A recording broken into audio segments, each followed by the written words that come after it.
हमारे वीडियो को लाइक करें, हमें सब्सक्राइब करें और बेल आइकन पर क्लिक करें। हॉस्पिटल वालों ने 99,000 का बिल बनाया, 98,400 समथिंग उसका बिल बनाया।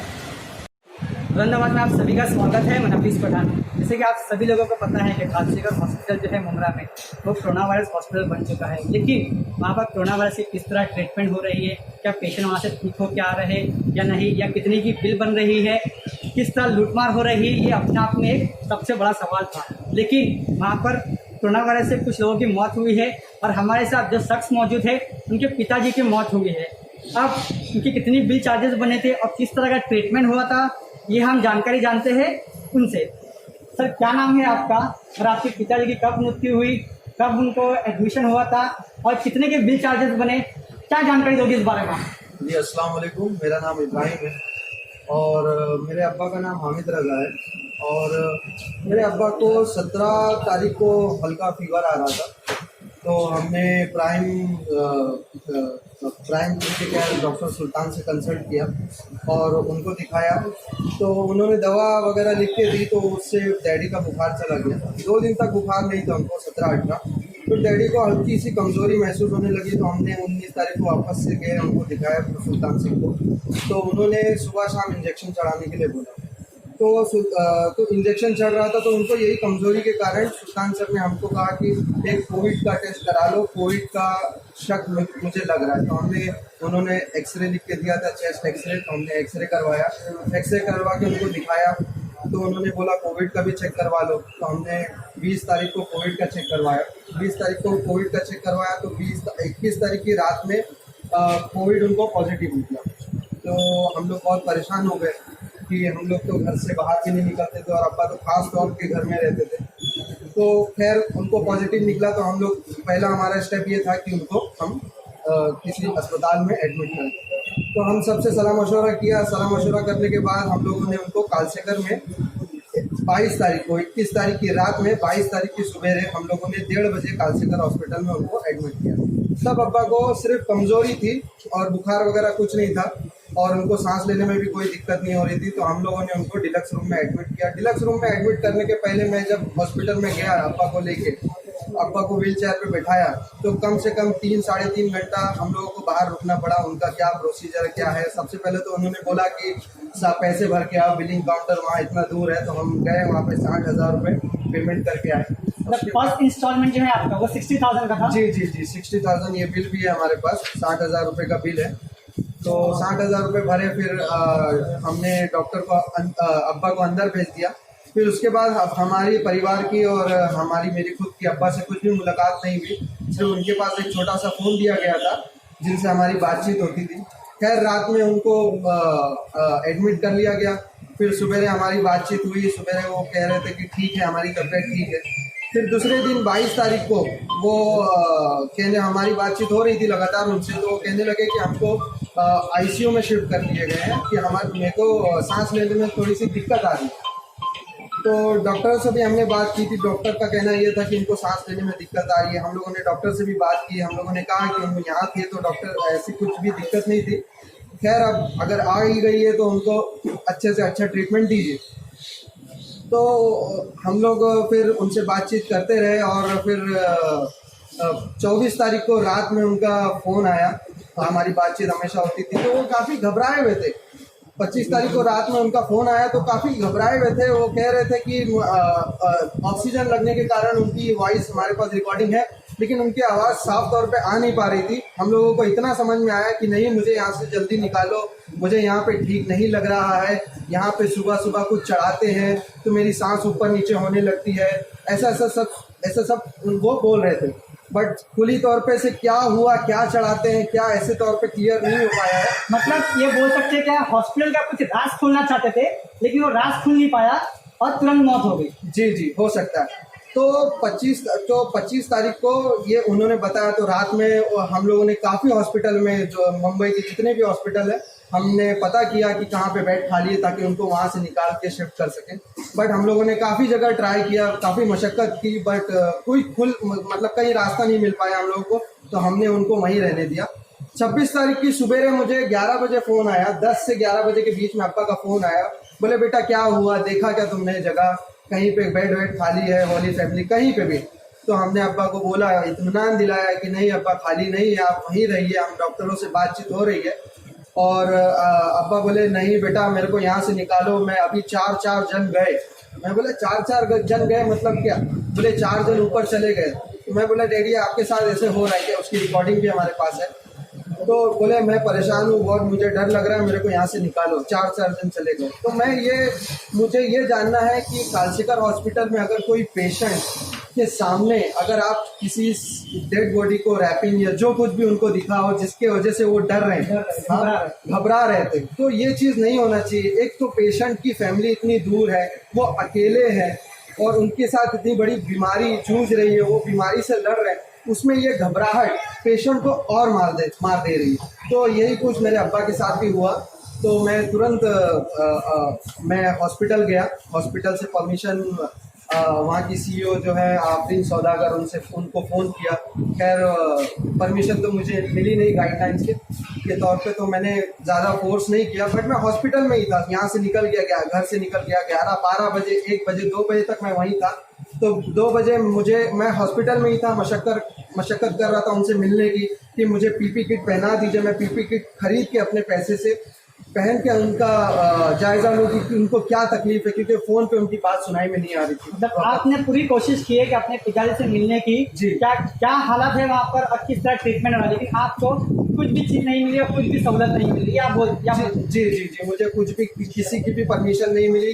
कहा जा रहा था कि म्यूनसिपल गाइडलाइंस के हिसाब से आपको अंदर नहीं जा सकते या ये सब मुझे बताया गया। तो मैं ज़्यादा फोर्स नहीं किया, बट मैं ट्राई कर रहा था कि अब्बा की वीडियो कॉल पे बात हो जाए। तो मैंने अंदर बात भी की डॉक्टरों से, मैंने अपना नंबर भी दिया, कुछ 1:30-2 बजे के करीब अपना नंबर दिया। उनको कहा कि मेरी वीडियो कॉल पे बात करा दीजिए, मैं अपने अब्बा को देखना चाहता हूँ कि वो किस हाल में है, क्या हाल में है। और तो 2 बजे मेरे भाई का फ़ोन आता है, मेरे बड़े भाई का, अहमद रज़ा का फ़ोन आता है।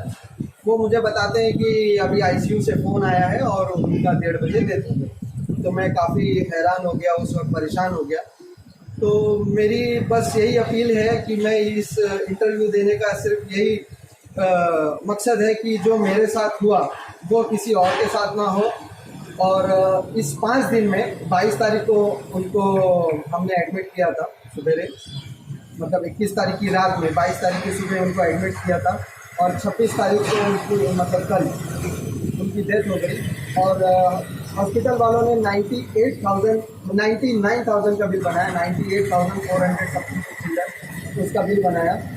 तो मेरी एक ये भी गुजारिश है कि लोग कालसीकर से और क्वेश्चन करें, पूछे कि कोरोना वायरस की वैक्सीन अभी तक बनी नहीं है और हॉस्पिटल वाले क्या दवाई दे रहे हैं, क्या ट्रीटमेंट कर रहे हैं, क्या चार्जेस लगा रहे हैं। लॉकडाउन है, 3 महीने से लॉकडाउन है, लोगों के हाथ तंग है, लोग काम पे नहीं जा पा रहे हैं और लोगों के पास पैसे नहीं है, खाने के पैसे नहीं है। इसमें 98,000 1 लाख रुपए का बिल जो बनाया जा रहा है वो आदमी कैसे पे करेगा, क्या पे करेगा? आदमी खुद खाएगा, अपने घर वालों की सेफ्टी देखेगा या क्या करेगा? और इन्होंने क्या दवा चढ़ाई जो दवा है नहीं, जो क्या दवा चढ़ाई जो 98,000 का बिल बना दिया। ये मेरे पास बिल भी है 98,000 रुपये का। तो मेरी सबसे यही गुजारिश है कि इस चीज़ को थोड़ा सा गंभीरता से ले और जो मुझ पर बीती है वो और किसी पर ना बीते। 5 दिनों में 98,000 का बिल लोग ने बनाया है और किस तरह की ट्रीटमेंट दी है। अगर वैक्सीन नहीं है तो कोरोना वायरस का हॉस्पिटल क्यों बनाया गया है, ये अपने आप में सबसे बड़ा सवाल है। और 98,000 is not a small amount, ये बड़ी रकम है। इस लॉकडाउन में 98,000 पे करना बहुत बड़ी बात है। जैसे कि आपने सुना कि वहाँ पर बहुत से लोगों की डेथ हुई है। वहाँ पर जब इनके पिताजी एडमिट थे तो घबराए हुए थे। वहाँ पर 4 लोगों की ऑलरेडी मृत्यु हो चुकी थी, मर चुके थे और उनके सामने ही रैपिंग किया जा रहा था। तो जो मरे हुए थे वो सिर्फ मुमरा के थे या मुमरा के बाहर के थे? क्या कालसीकर हॉस्पिटल में जो पेशेंट आ रहे हैं कोरोना वायरस के वो सिर्फ बाहर से आ रहे हैं या मुमरा के भी है? ये भी अपने आप में सबसे बड़ा सवाल है। अब हमारी भी गुजारिश ये है कि जिस तरह लापरवाही दिखा रहा है हॉस्पिटल में, ये हॉस्पिटल को जल्द से जल्द सील कर देना चाहिए या तो इस पर बड़ी कार्रवाई करना चाहिए। हम जल्दी हाजिर होंगे अपनी अगली खबर के साथ। देखते रहिए बुलंद आवाज़। हाँ डैडी, हेलो हेलो। हेलो। हाँ डैडी बोलो। हेलो। हाँ डैडी कैसे हैं? हाँ कैसे हैं? ठीक है। हाँ ठीक है, क्या कोई होगा? हाँ बात हुई थी वहाँ पे, अभी भी अप्पी का फोन आया था, बोले 12 बजे तक कुछ बोले अभी वहाँ पे बेड खाली होगा। तो बोल अप्पी की बात हुई थी वहाँ पे हॉस्पिटल में, हाँ अप्पी की, बोले 12 बजे तक बेड खाली होगा ना तो फोन करेंगे। हाँ हाँ हाँ। और कल डैडी, हाँ कल मैंने जो तुम्हारा फोन आया था ना, कल आखिरी फोन, तो कल मैंने राजू, नगर सेवक है ना राजू अलीम भाई, अपना नगर सेवक है ना राजू अंसारी, हाँ अलीम भाई और अपना अपना नासिर डोंगरे, सबको जमा कर लिया था रात में। और वो एकदम बड़े डॉक्टर को फोन करवाया था, वहाँ से खूब प्रेशर डलवा रहा हूँ वहाँ पे। हाँ, और बड़े डॉक्टर को और कंपनी की सीईओ है ना वहाँ पे, हॉस्पिटल की सीईओ, इसको भी फोन करवाया था। मैं बोला स्पेशल समझे?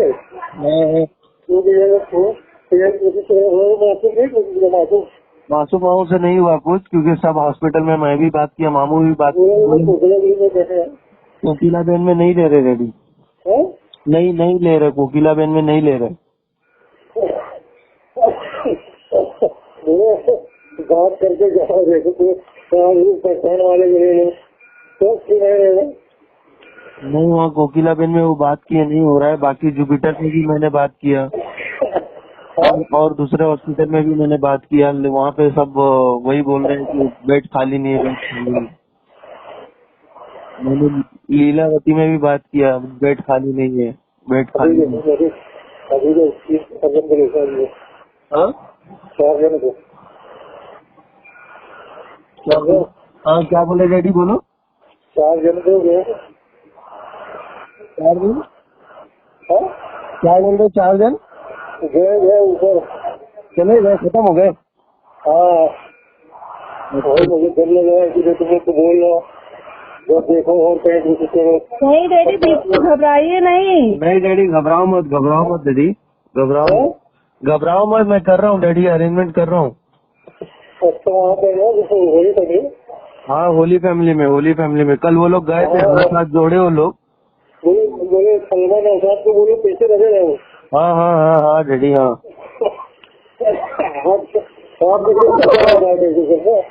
हाँ अभी वापस से भेजता हूँ इन लोग को। हाँ रिचार्ज भी करा दिया हूँ।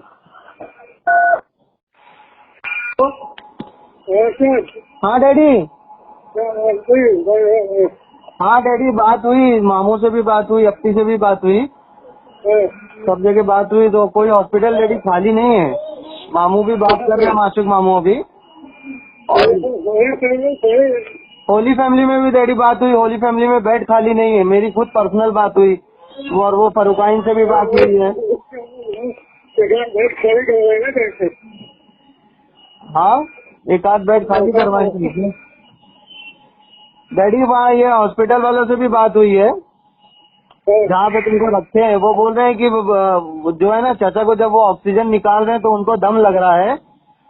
बोले लास्ट कंडीशन जो होती है वो वेंटिलेटर की होती है, लेकिन अभी उनकी तबीयत इतनी बुरी भी नहीं है, तबीयत ठीक है, लेकिन यही उनकी दम लग रहा है। और वो दम क्यों लग रहा है? तुम्हारे फेफड़े में जो है ना इन्फेक्शन हो गया है, तो उस इन्फेक्शन की वजह से फेफड़ा जो है ना वो दम वो नहीं उठा पा रहा है, क्या बोल रहे हैं, तो ऑक्सीजन नहीं बना पा रहा है, जिसकी वजह से तुमको ऑक्सीजन लगा हुआ है, वो प्रॉपर ऑक्सीजन देने के लिए, उसके वजह से तुमको दम लग रहा है। तो ये 1-2 दिन और लगा रहेगा। जैसे ही इन्फेक्शन धीरे धीरे कम होगा वैसे वैसे तुमको ये मशीन निकाल दी जाएगी। बाकी और कोई दिक्कत नहीं बता रहा।